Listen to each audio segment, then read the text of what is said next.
के नीचे तक भ्रष्टाचार में आकंठ डूबी हुई है। नरेंद्र मोदी जी की सरकार अडानी के साथ मिलकर देश की संपत्तियों को नीलाम कर रही है, औने पौने दामों में बेच रही है। मोदी जी ने अडानी को कोयला दे दिया, गैस दे दिया, बिजली दे दिया, पानी दे दिया, सड़क दे दिया, स्टील दे दिया, सीमेंट दे दिया, सीपोर्ट दे दिया, एयरपोर्ट दे दिया।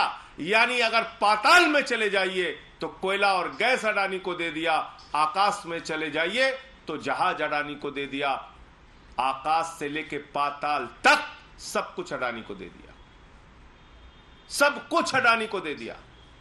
और इतना ही नहीं रुके, 2.5 लाख करोड़ रुपए का कर्जा दे दिया।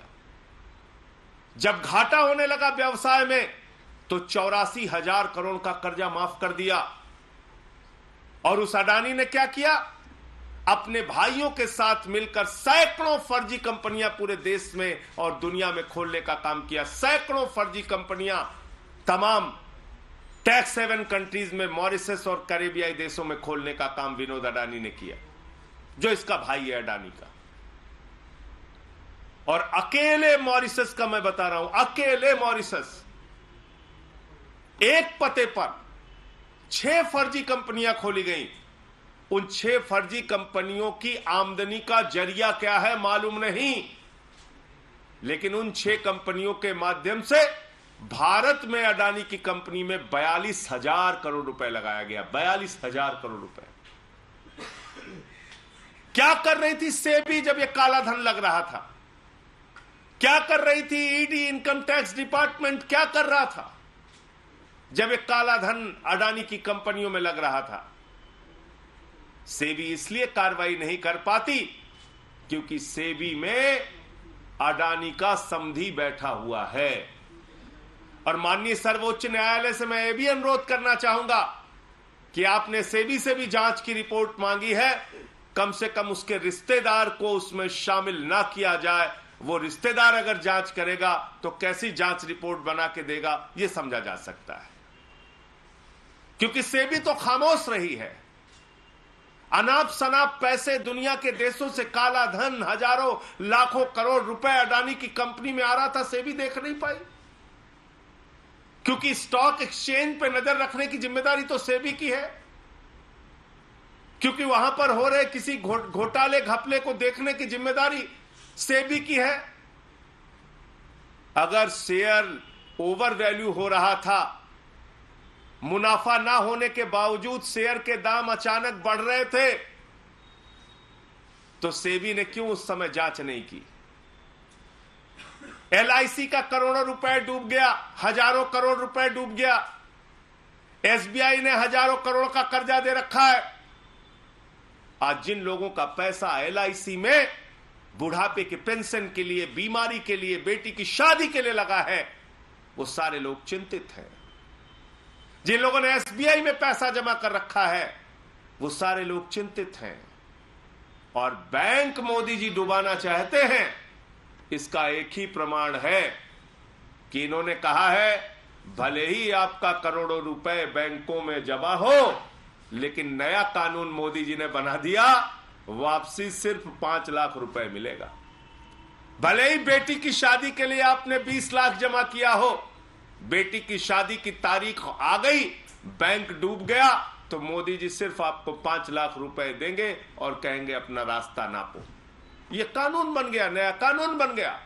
कोई भी बैंक डूब जाए, क्योंकि मोदी जी जानते हैं कि अपने दोस्त को उन्होंने अनाप शनाप फायदा पहुंचाया है, देश के बैंक डूबेंगे, देश के बैंक डूबेंगे। नया कानून कहता है 5 लाख से ज्यादा नहीं मिलेगा।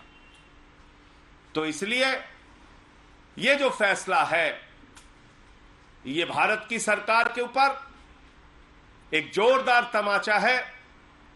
और जांच एजेंसियों का दुरुपयोग विपक्ष के लोगों का गर्दन दबाने के लिए तो करते हो मोदी जी, अपने दोस्त अडानी को बचाने के लिए उन सारी जांच एजेंसियों को काल कोठरी में बंद कर देते हो, उस पर कार्रवाई नहीं करते हो।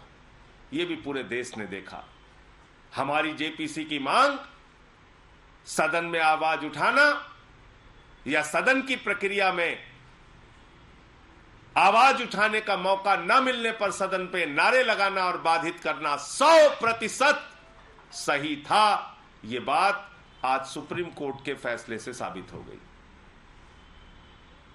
और मैं फिर से कहना चाहता हूं, यह कॉरपोरेट जगत का और दुनिया का सबसे बड़ा घोटाला हुआ है जो प्रधानमंत्री नरेंद्र मोदी जी के संरक्षण में उनके मित्र अडानी ने किया है।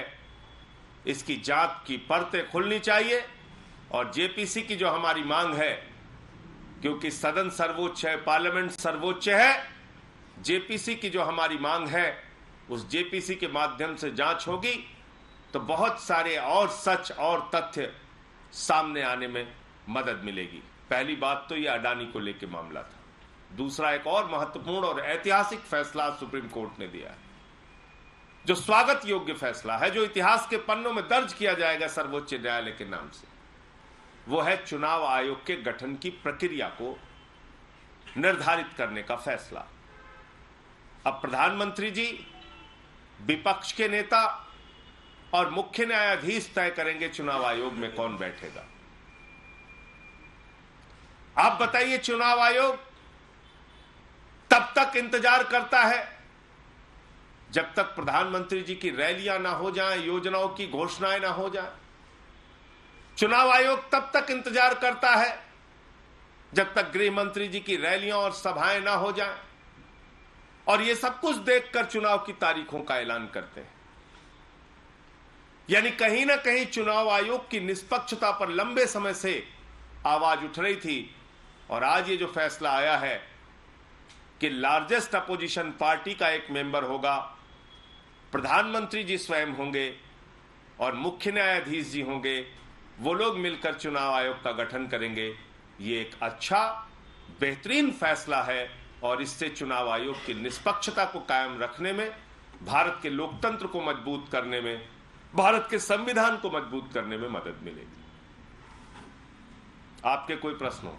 आपने जेपीसी की मांग को लेकर बोला, तो क्या इसमें से संतुष्ट आप लोग नहीं है? जेपीसी की मांग को लेकर सदन के अगले सत्र में जो 13 तारीख से शुरू हो रहा है उसमें भी आवाज उठाते रहेंगे? देखिए, जेपीसी की मांग जो है वो पार्लियामेंट की मांग है, पार्लियामेंट के सदस्यों की मांग है। जेपीसी की मांग से सुप्रीम कोर्ट की जांच में कोई अंतर नहीं आएगा। जेपीसी तो पार्लियामेंट की होती है भाई। एक ही चीज, एक ही घोटाले की जांच सीबीआई भी करता है, ईडी भी करता है। ये तो मोदी जी ने सिखाया है। तो इतना बड़ा महाघोटाला हुआ है, सुप्रीम कोर्ट भी जांच करे और जेपीसी भी जांच करे। अरे अब तो शर्म करके जेपीसी बना दो, अब क्या दिक्कत है भाई? अब तो शर्म करके जेपीसी बना दो, अब तो सुप्रीम कोर्ट ने भी कह दिया। तो ऐसा नहीं है कि जेपीसी बनाने का या जेपीसी के गठन करने की कोई प्रक्रिया इस फैसले से बाधित होगी, कतई बाधित नहीं होगी। आज प्रधानमंत्री जी चाहे जेपीसी बना सकते हैं। जो नई कमेटी बनाई गई है, क्या इसके बाद विपक्ष के तमाम जो सवाल थे सीईसी को लेके और इलेक्शन कमीशन के रोल को लेके वो खत्म हो जाएंगे, या फिर सीबीआई डायरेक्टर का भी